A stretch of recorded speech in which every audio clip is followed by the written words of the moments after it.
ونصلي على رسوله الكريم اما بعد محترم بھائیوں، بزرگوں اور دوستوں، کارگزاریاں آپ کے سامنے آئی ہیں اور میں بھی کچھ کارگزاریاں ہی انشاءاللہ سناتا ہوں۔ یہ تو سب ماشاءاللہ بیان کرنے والے ہیں، تو بیان کرنے والوں کے لیے بیان سننا کتنا مشکل کام ہے اس کا مجھے بھی کچھ اندازہ ہے،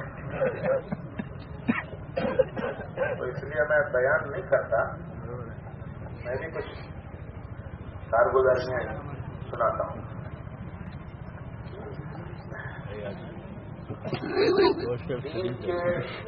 دین کا کام، دعوت کا کام، دین کی محنت، اس کی حفاظت اور اشاعت کی محنت ہر دور میں ہوتی ہے۔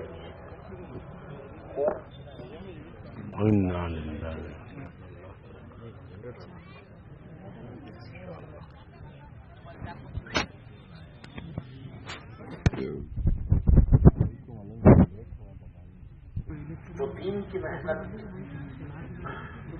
دعوت کی محنت، دین کی حفاظت اور اشاعت کی محنت ہر دور اور ہر زمانے میں ہوتی رہی ہے۔ کوئی دور، کوئی زمانہ اس محنت سے خالی نہیں رہا۔ حضرت مولانا سید ابوالحسن علی ندوی، مولانا علی میاں صاحب رحمۃ اللہ علیہ نے ایک مستقل کتاب 4 جلدوں میں تصنیف کی ہے، تاریخ دعوت و عزیمت، جو ایک الگ ہی انداز کی تاریخ ہے۔ تاریخیں تو ہمیشہ حکومتوں اور بادشاہوں اور جنگوں پہ لکھی جاتی ہیں۔ عام تاریخیں جو دنیا میں لکھی گئی ہیں وہ حکومتوں پر، جنگوں پر، بادشاہوں پر، جنگوں میں شکست اور ہار پر لکھی گئی ہیں۔ مولانا علی میاں صاحب نے تاریخ دعوت و عزیمت وہ اس پر لکھی ہے کہ ہر دور میں کس طرح علماء، مشائخ، بزرگان دین نے دین کی حفاظت، اس کی اشاعت کی محنت کس طرح کی، اور یہ بتایا ہے کہ کوئی دور اور زمانہ اس محنت سے خالی نہیں رہا۔ تو یہ خیال کرنا کہ ابھی یہ 70-80 سال سے کام شروع ہوا ہے، یہ نہیں ہے۔ حضور اکرم صلی اللہ علیہ وسلم، صحابہ، تابعین، تبع تابعین، اور اس کے بعد علماء، اولیاء، مشائخ ہر دور میں، ہر زمانے میں دین کا کام کرتے رہے۔ کوئی دور، کوئی زمانہ دین کی محنت سے خالی نہیں ہے۔ اسی کو مولانا علی میاں صاحب نے پوری تفصیل کے ساتھ بیان کیا ہے 4 جلدوں میں، تاریخ دعوت و عزیمت۔ اللہ رب العزت نے مولانا الیاس صاحب رحمۃ اللہ علیہ سے جو ایک خاص کام لیا، وہ اس کی 2 بڑی خصوصیات ہیں۔ جو کام اللہ تعالیٰ نے مولانا الیاس صاحب رحمۃ اللہ علیہ سے دیا، اور اللہ کی توفیق سے جس میں ہم آپ تھوڑا بہت لگے ہیں، تو اس کی 2 خصوصیات ہیں۔ ایک اس کی خصوصیت ہے نقل و حرکت۔ نقل و حرکت یہ ایک خاص بات ہے اور عجیب بات ہے کہ اللہ نے مولانا الیاس صاحب رحمۃ اللہ علیہ پر یہ بات کھولی کہ امت کو حرکت میں لاؤ، جمود سے نکالو، انہیں حرکت میں لاؤ، اور پوری امت کو حرکت میں لاؤ، ہر شخص کو حرکت میں لاؤ۔ تو انہوں نے کام کی ترتیب اللہ نے ان پر ایسی کھولی کہ انہوں نے امت کو حرکت، پوری امت کو، بحیثیت امت، پوری امت کو حرکت، پڑھا لکھا، بے پڑھا، غریب، علی، امیر، عامی، خاص، سب کو حرکت۔ چنانچہ آپ دیکھ رہے ہیں کہ امت حرکت کر رہی ہے۔ گشت میں حرکت ہے، گشت میں حرکت ہے۔ میاں جی محراب صاحب جب مقامی کام بیان کرتے تھے سب سے پہلے گشت بیان کرتے تھے. یہاں جی میرا صاحب تو معاہدہ صاحب رحمۃ اللہ علیہ کی زیروکس کاپی تھے. زیروکس کاپی کیا فوٹو کاپی کہتے ہیں نا, کہ کوئی ایک لفظ بھی ادھر ادھر ہو جائے, ایک لفظ بھی ادھر ادھر ہو جاتا تھا تو نے گڑبڑ کر دی. تو وہ گیا معاہدہ صاحب رحمۃ اللہ علیہ کو انہوں نے فوٹو کاپی کر دیا ہے. ان کے الفاظ تک کو بھی وہ بدلتے نہیں تھے. تو ہمیشہ جب بھی مقامی کام میاں کی فرم بیان کرتے تو ہمیشہ اسے گشت سے شروع کرتے. تو گشت میں حرکت ہے, سحر روزہ میں حرکت ہے, چلے میں حرکت ہے, 4 مہینوں میں حرکت ہے. جو بھی کام کا آپ جز لیں گے تو اس میں حرکت بھی امت کو. یہ ایک بڑی خصوصیت ہے جو اللہ نے ان پر کھولی کہ امت کو جمود سے نکالو, ان کو حرکت پر ڈالو. جو جتنی حرکت کر سکتا ہے اس سے اتنی حرکت کراؤ. 3 دن دے سکتا ہے اسے 3 دن کی حرکت کراؤ. 3 چلے دے سکتا ہے 3 چلے کی حرکت کراؤ. دنیا کے کناروں تک جا سکتا ہے, کناروں تک دنیا کے بھیجو. پیدل جماعت میں جاتا ہے پیدل چلاؤ. یہ ایک خصوصیت ہے. دوسری خصوصیت مولانا صاحب رحمۃ اللہ علیہ پر جو اللہ نے کھولی وہ اجتماعیت. ایک نقل حرکت, دوسرے اجتماعیت, کہ ہمارا کام کوئی فرد نہیں کرے گا, ہر کام جماعت بنا کر کرو. بنیاد فرد پر رکھی نہیں گئی. ہر کام کے لیے یہ ترتیب جو بتائی گئی ہمارے کام کی ترتیب, وہ یہ ترتیب بتائی گئی کہ ہر کام کو جماعت بنا کر کرو. گشت کرو جماعت بنا کر, 3 دن میں جاؤ جماعت بنا کر, چلے میں جاؤ جماعت بنا کر. تو ہر کام میں جماعت بنا کر کرو, اپنے ساتھ جماعت بناؤ. اس کا ہی آخری جو اس کی آخری شکل جو ہے وہ مسجد کی جماعت ہے. کہ مسجد کی جماعت کے 5 کام جماعت بنا کر ہیں, سوائے گھر کی تعلیم میں باقی سارے کام جو ہیں وہ جماعت بنا کر ہیں. 2.5 گھنٹے لگاؤ تو چھوٹی چھوٹی جماعتیں بناؤ, ملاقاتیں کرو. کشتوں میں جاؤ, پہلا گھر دوسرا گھر جماعت بناؤ. 3 روزہ چلہ 3 چلے ہر چیز جماعت بنا کر. اور یہ اتنا بڑا کام اللہ نے ان سے لیا کہ مولانا علی میاں صاحب رحمۃ اللہ علیہ, اللہ نے ان کو بہت دور رس نظر عطا فرمائی اور صحبت بھی ان کو مولانا علی صاحب رحمۃ اللہ علیہ کی بہت ملی تھی. کئی مرتبہ خود فرمایا کہ اللہ نے مجھے یہ سعادت نصیب فرمائی کہ سفروں میں ان کے ساتھ رہا اور ان کی ترجمانی کی سعادت اللہ نے مجھے نصیب فرمائی کہ جن دنوں میں مولانا علی صاحب رحمۃ اللہ علیہ بیمار تھے اور خود بیان نہیں کر سکتے تھے تو مولانا علی میاں صاحب اور مولانا منظور نعمانی صاحب رحمۃ اللہ علیہ مجمعین, یہ دونوں ان میں سے کسی کو بھی مولانا علی صاحب رحمۃ اللہ علیہ یوں دیکھو یہ لفظ پہ یوں انگلی سے اشارہ کر کے یوں اشارہ کرتے تھے. اس کا مطلب یہ کہ میرے منہ پر کان لگا کر میری بات سنو. چنانچہ ان میں سے کوئی اپنا کان ان کے منہ پر لگا کر 2-4 جملے نقاہت, کمزوری, بیماری کی وجہ سے 2-4 جملے مولانا علی صاحب فرماتے تھے اور اسی کو یہ حضرات کبھی مولانا علی میاں صاحب ہوتے تھے, کبھی مولانا منظور صاحب ہوتے تھے, تو وہ حضرت کے ان جملوں کو, حضرت کی جملے بھی چھوٹے چھوٹے ہوتے تھے اور الفاظ بھی اتنے دقیق ہوتے تھے کہ بڑا مشکل ہوتا تھا اسے سمجھ کر, تو اس کو سمجھاتے تھے.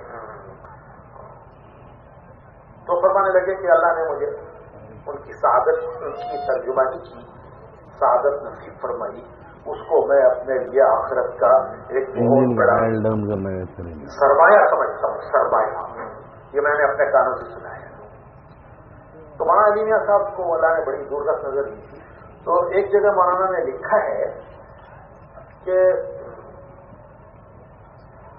میرا یہ امت پر سے اعتماد ہٹ گیا تھا کہ اب امت میں کسی اجتماعی کام کے کرنے کی صلاحیت باقی نہیں رہی.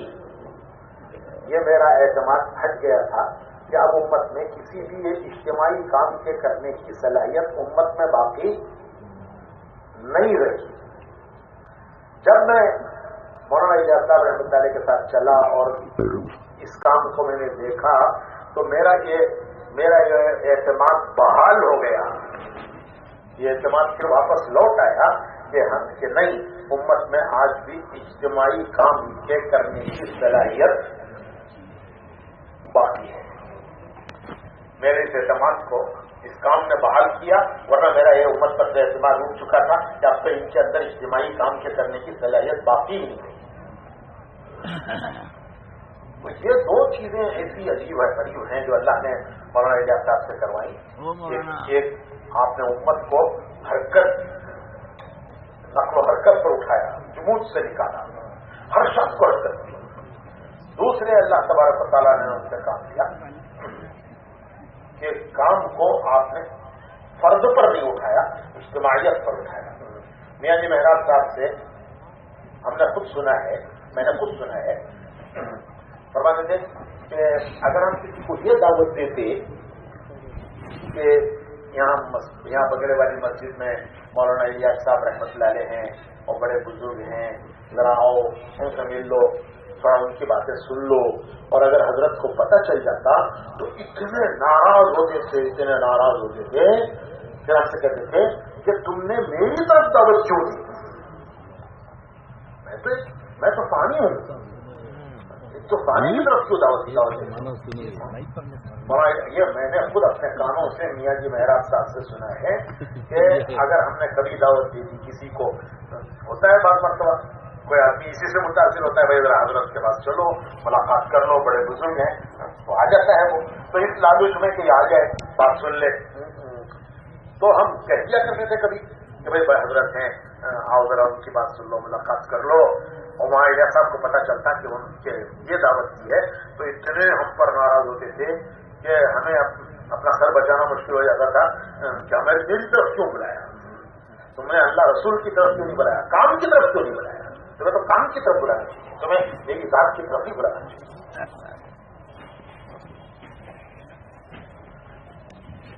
تو اللہ پاک نے ان پر اس کے اصول بھی کھولے، اجتماعیت کے اصول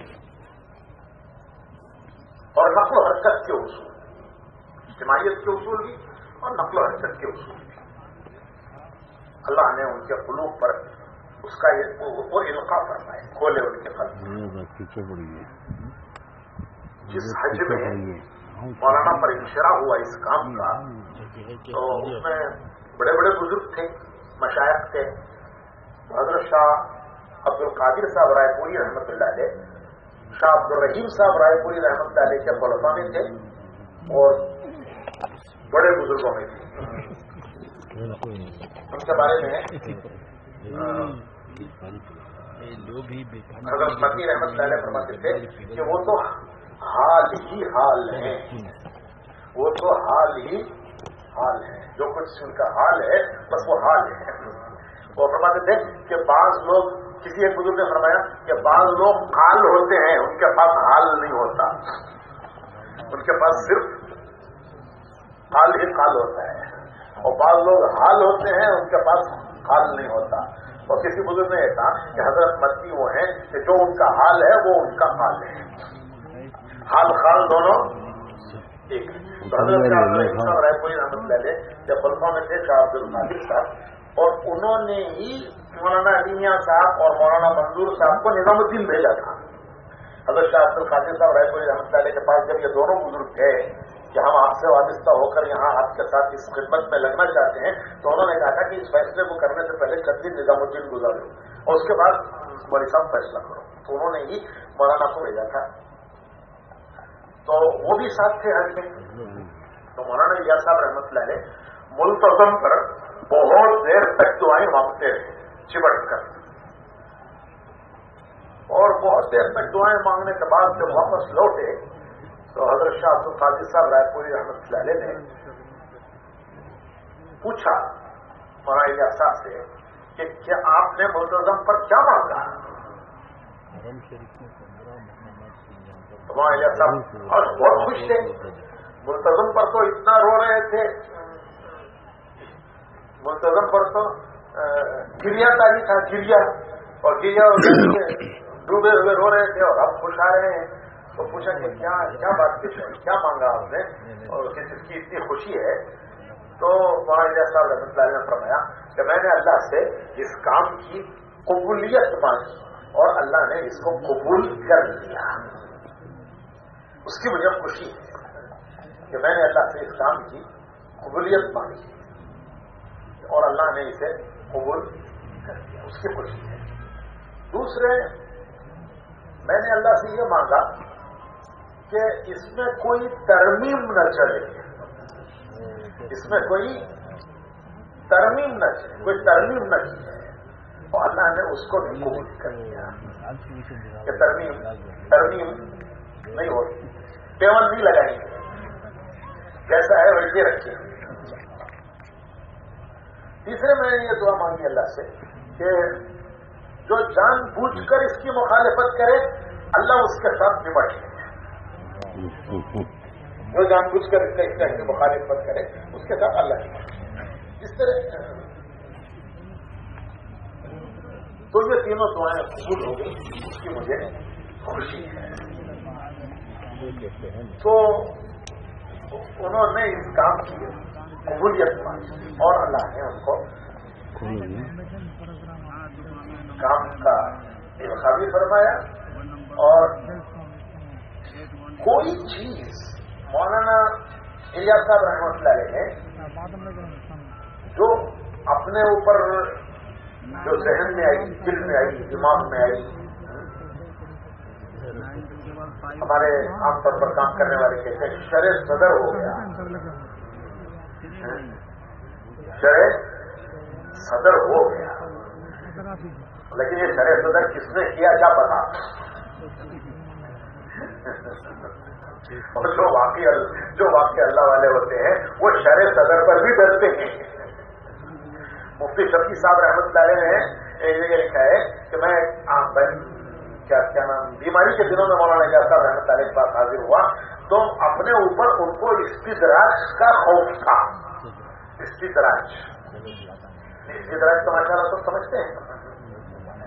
تو استدراج کا خوف تھا کہ میرے اوپر کہیں استدراج تو نہیں ہے، اور وہ گھبرا رہے تھے آخری زمانے میں، اس آخری مرض میں کہ میرے اوپر استدراج کا خوف ہے. یعنی اللہ والوں سے تو ہوتی ہیں کرامتیں، اور جو غلط طریقوں سے مجاہدے کرتے ہیں ان کو ملتا ہے استدراج، جو غلط راستوں سے مجاہدے کرتے ہیں. میں مختصر کہہ رہا ہوں. تو گھبرا رہے تھے تو مفتی شفیع صاحب نے کہا کہ حضرت بالکل نہیں، آپ پر استدراج نہیں ہے، کیونکہ جس پر استدراج ہوتا ہے اس کو پتہ نہیں چلتا کہ میرے اوپر استدراج ہے. کیونکہ آپ پر خوف ہے تو یہ اس کی علامت ہے کہ یہ استدراج نہیں. کہ جس پر استدراج ہوتا ہے اس پر خوف نہیں ہوتا، اس میں تو ایک دعویٰ ہوتا ہے. خوف علامت ہے کہ یہ استدراج ہے، آپ ڈر رہے ہیں. تو اللہ نے ان کو جو چیز ان کے ذہن میں آئی، جو ان کے دل میں آئی، انہوں نے فوراً نہیں چلائی. مولانا الیاس صاحب رحمۃ اللہ علیہ نے کوئی بات دل میں آئی فوراً چلائی، یہ ذہن میں آئی فوراً چلائی، خیال آیا ٹھیک ہے فوراً چلا دیا. کبھی نہیں کیا مولانا الیاس صاحب رحمۃ اللہ علیہ نے اس بات کو اپنے دور کے بزرگوں کے، علماء کے، مشائخ کے سامنے اس کو رکھا، اسے پیش کیا کہ میں یوں چاہتا ہوں، میرے دل میں یہ خیال آ رہا ہے. اور اگر علماء نے، مشائخ نے اس کے ساتھ اتفاق کیا، اس کو منظور کیا تو چلایا معاہدہ صاحب رحمۃ اللہ نے. کوئی چیز انہوں نے اپنے ذہن سے. مثلا ایک مثال دیتا ہوں آپ کو. مثالیں تو بہت سی ہیں لیکن ایک مثال دیتا ہوں.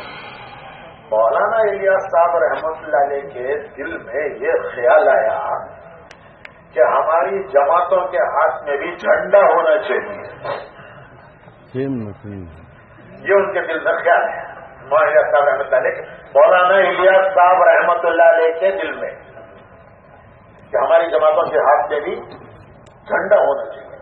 حضور اکرم صلی اللہ علیہ وسلم جب لشکر روانہ کرتے تو اپنے ہاتھ سے جھنڈا بناتے اور اپنے ہاتھ سے جھنڈا بنا کر لشکر کے اہم آدمی کے ہاتھ میں وہ جھنڈا دیتے. تو لشکر جھنڈا لے کے نکلتا تھا. تو جب ہماری جماعتیں وہ بھی اسی نہج پر چل رہی ہیں تو ان کے پاس بھی جھنڈا ہونا چاہیے. مولانا عبید اللہ صاحب رحمت اللہ علیہ ان کو بھی بڑا رسوخ تھا, یعنی بہت گہرائی تھی کام میں. وہ فرمایا کرتے تھے کہ بھائی ہماری جو جماعتیں چلتی ہیں یہ اعلیٰ نہج سریہ ہیں. ہماری جماعتوں کا چلنا پھرنا اعلیٰ نہج سرایا ہے. ایک غزوہ ہوتا ہے جس میں حضور شاہ تھے اور ایک سریہ ہوتا ہے, دونوں آتے ہیں حکایت صحابہ میں کہ فلاں غزوے میں یہ ہوا, فلاں سریے میں یہ ہوا. تو سریہ وہ ہے جس میں حضور ساتھ نہیں تھے, غزوہ وہ ہے جس میں حضور ساتھ تھے. تو مولانا عبید اللہ صاحف فرمایا کرتے تھے کہ ہمارا نہج جو ہے سریہ ہے, کہ حضور تو نہیں ساتھ ہیں, جماعت ہے. اور پھر یہ کہتے تھے کہ یہ صرف ہماری جماعتیں اعلیٰ نہج سرایا ہیں. اور فرماتے تھے کہ فرق صرف اتنا ہے کہ سامنے کفار نہیں, بدن پر ہتھیار نہیں. سامنے کفار نہیں, اس لیے بدن پر ہتھیار نہیں. سامنے کفار نہیں, بدن پر ہتھیار نہیں. باقی سب وہ ہے جو سریے میں ہے, سرایا میں.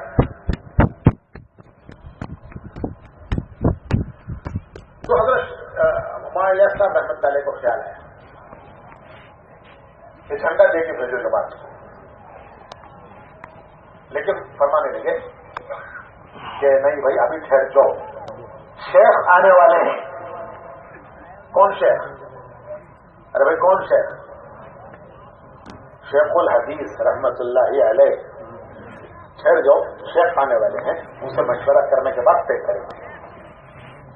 اور شیخ مولانا الیاس صاحب کے بھتیجے, چھوٹے رشتے میں, علم میں تو بہت بڑے تھے لیکن رشتے میں چھوٹے بھتیجے, کسی موقع کے شاگرد بھی, تو شاگرد بھی بھتیجے بھی. لیکن شیخ نے فرمایا کہ ان کو آنے دو, ان سے مشورہ کریں. اور شیخ تشریف لائے تو مولانا الیاس صاحب نے اس وقت تک اس امر کو, امور مشورہ کہتے ہیں, امور مشورہ, اس امر کو روک کے رکھا. اور جب شیخ آئے تو شیخ سے مولانا الیاس صاحب نے کسی موقع پر یہ کہا کہ میں مولوی زکریا, وہ یہ کہتے تھے, مولوی زکریا صاحب ہی کہتے تھے کہ میری ذہن میں یہ چیز آ رہی ہے. تو حضرت شیخ نے فرمایا کہ چچا جان ایسا ہرگز نہ کیجیے, ایسا ہرگز نہ کیجیے. اس زمانے میں جھنڈے کے معنی اور تھے, آج جھنڈے کے معنی اور ہیں. تو اگر اپنی چلاتے تو آج آپ سب کے ہاتھ میں جھنڈا ہوتا. جہاں سے جس گاؤں سے جہاں لوگ آئے ہیں سب ایک جھنڈا لے کے آتا, اور یہاں پتہ نہیں کتنے جھنڈے لگتے چاروں طرف میدان میں. تو مولانا صاحب نے کبھی اپنی نہیں چلائی. جو بات شریعت کی ہوتی تھی, جس کا تعلق شریعت سے ہوتا تھا, تو مفتی کفایت اللہ صاحب رحمۃ اللہ کے پاس بھیجتے تھے کہ مفتی صاحب خود جاتے تھے اور ساری بات مفتی صاحب کے سامنے رکھتے تھے اور یہ کہتے تھے کہ مفتی صاحب آپ دیکھیں کہ اس میں کہیں مجھ سے کوئی چوک تو نہیں ہو رہی ہے, کہیں سنت شریعت سے ہٹ کر تو کوئی چیز نہیں ہو رہی ہے. مولانا یوسف صاحب رحمۃ اللہ علیہ, مولانا انعام صاحب رحمۃ اللہ علیہ, دونوں حضرت جی, ان دونوں حضرات کو کئی زمانے تک مولانا مفتی صاحب کے پاس بھیجتے رہے ان کے ابتدائی نوعمری کے زمانے میں کہ وہاں رہ کر فتاوا کی ترتیب سیکھیں. تو اس لحاظ سے ان دونوں حضرات کے ایک طرح سے استاد ہیں مفتی کفایت اللہ صاحب رحمۃ اللہ علیہ. ان دونوں حضرات نے وہاں ان کے پاس رہ کر فتاوا کی ترتیب سیکھی. تو بھائی ہمارا مزاج ہمیشہ طالبانہ ہے. ہمارا مزاج ہمیشہ طالبانہ ہے. تو اللہ نے یہ دو باتیں خصوصی نقل و حرکت اور اجتماعیت. ہمارے حضرت جی مولانا انعام الحسن صاحب رحمۃ اللہ علیہ ہمیشہ فرمایا کرتے تھے بھائی رائے ملاؤ. رائے کبھی کہتے تھے رائے ملاؤ، یعنی رائے ملاؤ کے معنی رائےوں کو جمع کرو. رائےوں کو جمع کرو. اور کبھی مثال دے کے کہتے تھے کہ دیکھو پھولوں میں تو رس ہے، پھولوں میں تو رس موجود ہے. شہد کی مکھی کا کام یہ ہے کہ وہ پھولوں میں سے رس کو چوس کر اسے لا کر چھتے میں جمع کرتی ہے. یہ شہد کی مکھی کا عمل ہے کہ وہ پھولوں سے رس چوس کر اسے لا کر چھتے میں جمع کرتی ہے. اور جب مختلف پھولوں سے شہد کی مکھیاں رس چوس کر لا کر چھتے میں جمع کرتی ہیں تو پھر وہ کیا بنتا ہے جی؟ فیہ شفاء للناس. فیہ شفاء للناس. حکیموں کی دوائیں سب شہد اس کا جزء اعظم ہے شہد. تو رس تو سب پھولوں میں ہے، رائے تو سب کے دماغوں میں ہے، لیکن مشورے کا عمل ہے ان رائےوں کو جمع کرنا. جیسے شہد کی مکھی کا عمل ہے پھولوں سے رس کو لا کر چھتے میں جمع کرنا. اگر وہ پھولوں میں رہ جائے تو پتہ بھی نہیں چلتا، لیکن اگر اسے پھولوں سے شہد کی مکھی کو جب وہ لا کر جمع کرتی ہے چھتے میں تب جا کے وہ کیا بنتا ہے؟ شہد. فیہ شفاء للناس. اللہ نے تمام امراض کی اس میں دوا رکھی. تو حضرت جی مولانا انعام الحسن صاحب رحمۃ اللہ علیہ فرما کرتے تھے کہ رائےوں کو جمع کرو، کہ جب رائے جمع ہوں گی کہیں تو پھر وہ شہد بنے گا. پھر اللہ اس سے امراض کو دور کریں گے، شفا بھی دیں گے، غذا بھی دیں گے. غذا بھی ہے، دوا بھی ہے. غذا بھی ہے، دوا بھی ہے. ہر ایک کے ذہن میں رہ گئے تو رس ہے. اپنے ذہن میں دماغ میں رائے ہیں، جمع کرو تو انشاءاللہ پوری امت کے لیے نفع ہے. تو اس بنیاد پر کہ اجتماعیت بغیر مشورے کے قائم نہیں ہوتی. اجتماعیت بغیر مشورے کے قائم نہیں ہوتی. جب جماعت کی نماز فرض ہوئی ہے، جب جماعت کی نماز کا حکم آیا ہے کہ جماعت کے ساتھ نماز پڑھی جائے تو علماء نے لکھا ہے کہ نماز تو ہر امت میں تھی، کسی نے تھوڑے فرق کے ساتھ ہر امت میں نماز تھی، لیکن جماعت بنا کر نماز پڑھنا یہ حضور کی امت کی خصوصیت ہے. جماعت بنا کر نماز پڑھنا کسی اور امت کو نہیں دیا گیا. اور امتوں میں نماز تو ہے لیکن جماعت بنا کر نماز پڑھنا یہ اس امت کی خصوصیت ہے. تو جب نماز جماعت کے ساتھ پڑھی جائے، جب یہ حکم آیا تو صاحب وحی حضور صلی اللہ علیہ وسلم موجود ہیں، وحی اتر رہی ہے، جبرائیل آ رہے ہیں، لیکن نماز کے لیے کیسے جمع کیا جائے وحی نہیں آئی. صاحب وحی موجود ہیں، جبرائیل آ رہے ہیں، وحی لا رہے ہیں. اتنا بڑا معاملہ کہ امت کو نماز کے لیے کیسے بلایا جائے اور کیسے جمع کیا جائے وحی نہیں آ رہی ہے. وحی نہیں آ رہی ہے تو حضور نے کیا کیا بھائی؟ مشورہ کیا، صحابہ سے مشورہ کیا. تو وہی نہیں آئی، مشورہ صحابہ سے کیا. کیوں؟ کہ قیامت تک کے لیے امت کو مشورہ سکھانا ہے. قیامت تک کے لیے امت کو مشورہ سکھانا ہے، امت کو مشورے پر ڈالنا ہے، جو کہ قیامت تک امت مشورے سے چلی۔ تو مشورہ کیا حضور نے، اور ایک مجلس بغیر فیصلے کے حضور موجود ہیں، صحابہ رائے دینے والے موجود ہیں، اور پتہ نہیں کتنی دیر وہ مجلس چلی ہوگی جس میں نماز کے بلانے کے لیے کیا طریقہ اختیار کیا جائے مشورہ ہوا، لیکن کسی نتیجے پر پہنچے بغیر وہ مجلس ختم ہو گئی۔ ایسا ہی ہے نا؟ حضور نے فرمایا اچھا بھائی اور کرو، اور سوچو، اور غور کرو، اور صحابہ انہی فکروں میں لوٹے۔ پھر اللہ تعالیٰ نے صحابی کو خواب کے ذریعے رہبری کی، انہوں نے آ کے حضور کو اپنا خواب سنایا، حضور نے بتایا کہ ٹھیک ہے بلال کو بلاؤ، وہ اذان دے، انہیں بتاؤ یہ کلمات، وہ اذان دے۔ تو امت کو مشورہ سکھایا گیا، مشورے پر ڈالا گیا۔ تو بھائیو ہمارے کام کی بنیاد ہے مشورہ۔ مولانا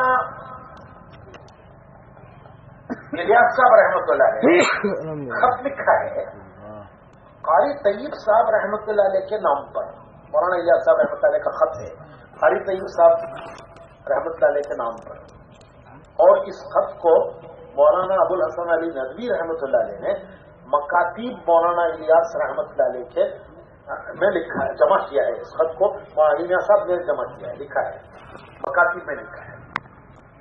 اس خط میں مولانا الیاس صاحب رحمۃ اللہ علیہ نے صاف فرمایا ہے کہ آئندہ یہ کام، یہ ان کی دور، اللہ تعالیٰ نے ان کو کام کی جو فہم اور دور رس جو ان کو ذہن دیا تھا اس کا، تو اس نے صاف لکھا ہے کہ آئندہ یہ کام ایک مجلس شورا کے تحت چلے گا۔ یہی الفاظ ہے، وہ موجود ہے یہاں، برسوں کے بعد موجود ہے، لے کے دیکھ لیجیے اسے، نہیں تو ہمارے کچھ ساتھیوں کے بعد موجود ہے، لے لیجیے۔ یہ خط لکھا ہے مولانا الیاس صاحب رحمۃ اللہ علیہ نے مولانا قاری طیب صاحب رحمۃ اللہ علیہ کو، اور مولانا علی میاں صاحب نے اسے مکاتیب مولانا الیاس میں جمع کیا، جس میں مکتوبات کے موجود ہے ہمارے ساتھ۔ اس میں صاف فرمایا ہے کہ آئندہ یہ کام ایک مجلس شورا کی ماتحتی میں چلے گا،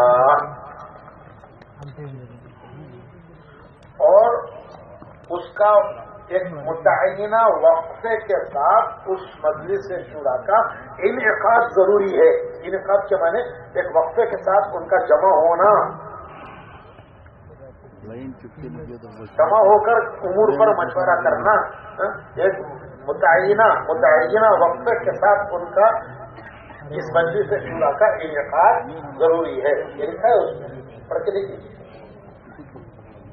کس بات ہے کتاب؟ کس بات ہے کتاب یہاں؟ ہاں ذرا منگوا لیجیے، اگر ہے تو میں خالی صرف وہ 4 سطریں سنا دیتا ہوں، میرے وہ بھول چوک نہ ہو میرے کہنے میں، منگوا لیجیے، میں وہ 4 سطریں سنانا چاہتا ہوں۔ کافی ہو تو کافی منگوا لیجیے یا اچھا۔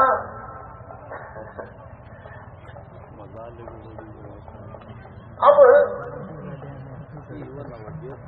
ایک تنقیدی ذہن ہوتا ہے، تنقیدی ذہن یہ ہے کہ ہر چیز میں سے کیڑے نکالو،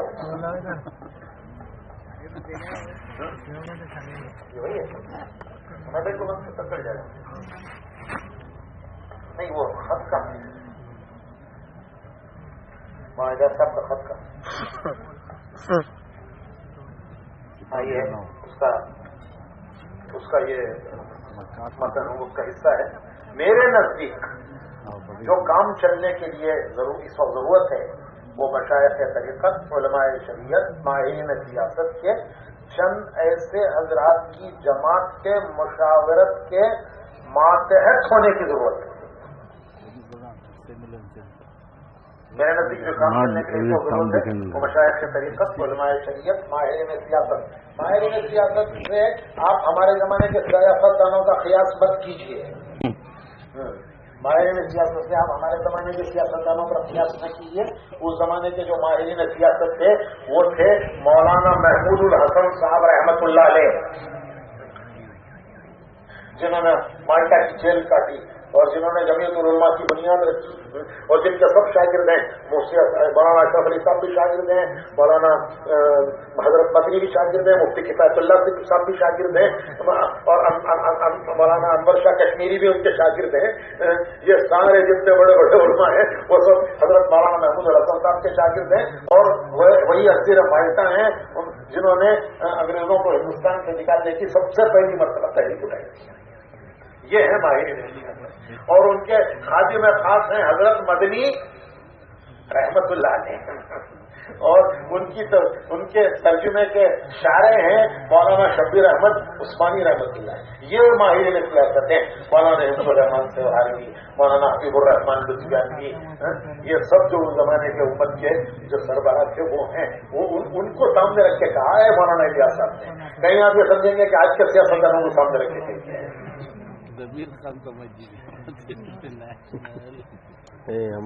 اور اس مشاورت کا انعقاد خاطر خواہ مدام رہے گا. مطلب یہ ہے کہ اس کا کوئی متعینہ وقفے سے ان کا جمع ہونا ہو اور عملی چیز سب اس کے ماتحت ہو.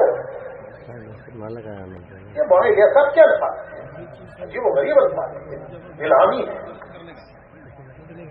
سو ایک تو اول ایسی مجلس کے منعقد ہو جانے کی ضرورت ہے. مکاتیب مولانا الیاس رحمۃ اللہ علیہ، جمع کردہ حضرت مولانا سید ابو الحسن علی ندوی رحمۃ اللہ علیہ. یہ 4 جملے خاص ہیں. ایسی جماعت میرے نزدیک ایسے حضرات کی ایک جماعت کے مشاورت کے ماتحت ہونے کی ضرورت ہے، اور اس ایک نظم کے ساتھ حسب ضرورت مشاورت کا انعقاد خاطر خواہ مدام رہے اور عملی چیز سب اس کے ماتحت ہو. یہ وہاں الیاس صاحب رحمۃ اللہ نے اس وقت کا فرمایا ہوا ہے. تو میں نے کیا عرض کرا تھا کہ تنقیدی ذہن ہوتا ہے. تو بعض لوگوں نے یہ کہا کہ اتنے زمانے کے بعد آپ کو خطا یاد آیا ہے. وہاں الیاس صاحب چلے گئے، مولانا یوسف صاحب چلے گئے، مولانا انعام صاحب چلے گئے، اور اس کے بعد بھی 20 سال گزر گئے. تو یہ اتنے زمانے کے بعد آپ کو یاد آیا. یہ تنقیدی ذہن ہے، اس کا حقیقت سے دور دور تک کوئی تعلق نہیں ہے. وہ میں بتاتا ہوں. اس کی ضرورت اس لیے نہیں پیش آئی کہ ان حضرات نے باوجود اس کے کہ اللہ نے ان کو وہ مقام عطا کیا تھا کہ اگر وہ کوئی بات کہتے تو کوئی ان سے یہ نہ پوچھتا کہ ایسا آپ نے کیوں کہا.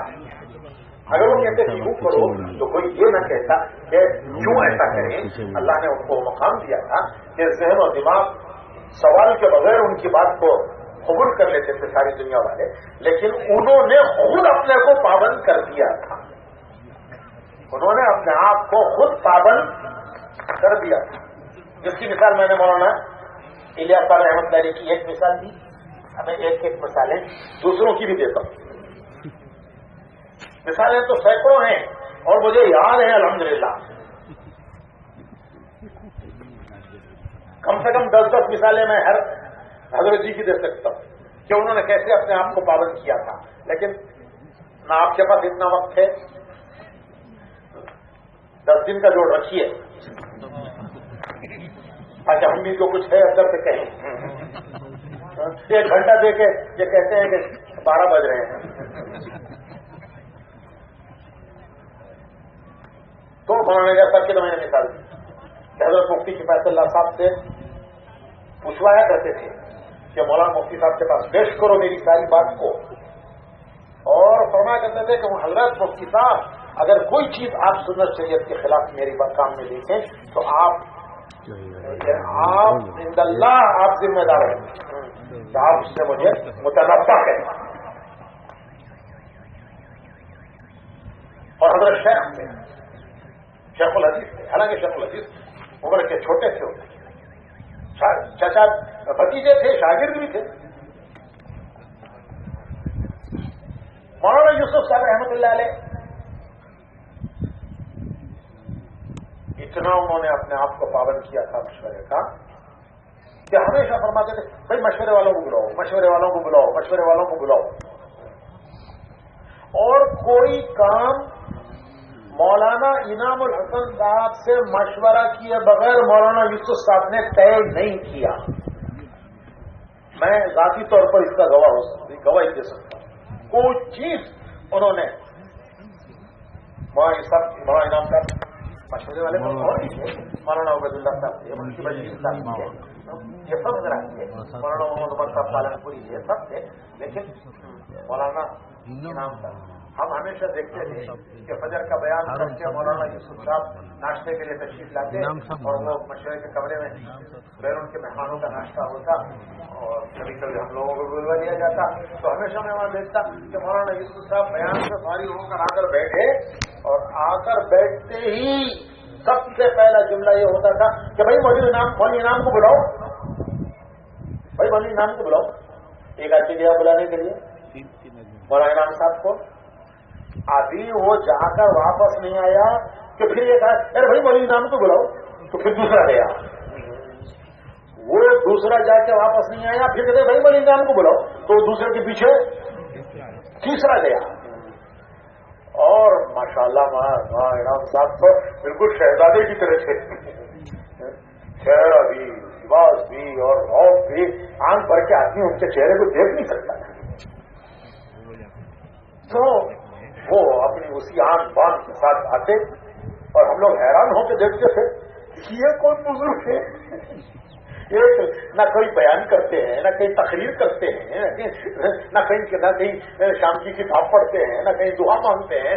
سارے بیان تو یہ حضرت کرتے ہیں مولانا یوسف صاحب، سارے بیانات تو یہ کرتے ہیں اور لوگ بھی کرتے ہیں. ان حضرت کا تو کبھی کوئی نظام الدین میں بیان مولانا صاحب کے زمانے میں کس نے سنا ہے مولانا انعام صاحب کا بیان بتائیے نا. ارے بھائی پرانے سے پوچھو، یہ ساری گڑبڑ جتنی ہو رہی ہے نا یہ سب 1965 کے بعد جو پیدا ہوئے ہیں ان کے ذریعے ہو رہی ہے. ڈیٹ آف برتھ دیکھ لو، ڈیٹ آف برتھ دیکھ لو، جو 1965 کے بعد پیدا ہوئے ہیں نا سب گڑبڑ انہیں سے ہو رہی ہے. اور مولانا الیاس صاحب رحمۃ اللہ علیہ کا ملفوظ سن لیجیے. فرمایا کرتے تھے کہ کسی کام کے زوال کی ابتدا اس سے شروع ہوتی ہے. یہ میاں جی مہراب صاحب سے سنا ہوا ہے، میں کوشش کر رہا ہوں کہ انہی کے الفاظ میں سناؤں کیونکہ ان کے الفاظ ان کے نہیں ہیں، ان کے الفاظ میں نے کہا تھا نا کہ فوٹو کاپی تھے، وہ زیراکس کاپی تھے. تو بنا کرتے کہ کسی کام کے زوال کی ابتدا اس سے شروع ہوتی ہے کہ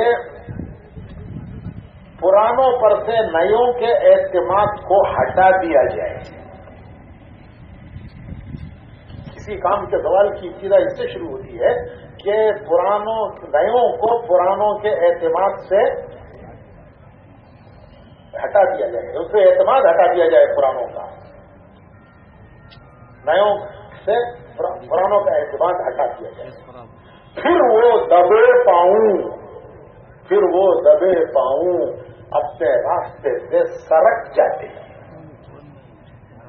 کسی تحریک کے زوال کی ابتدا اس سے شروع ہوتی ہے کہ اس کے نئوں کو اس کے پرانوں سے بے اعتماد کر دیا جائے کہ نئوں کو پرانوں کا اعتماد ہٹ جائے اور وہ اس طرح دبے پاؤں اپنے راستے سے سرک جاتے ہیں.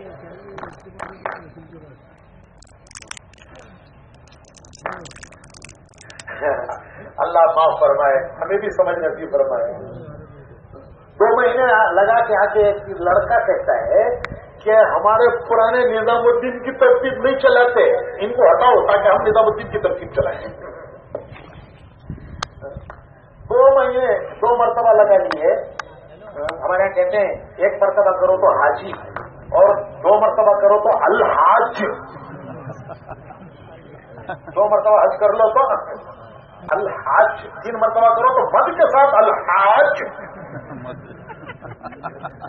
تو اگر 3 مرتبہ اس نے 2 مہینے لگا لیے نظام الدین میں تو وہ الحاج ہے تبلیغ کا، اسے سب معلوم ہے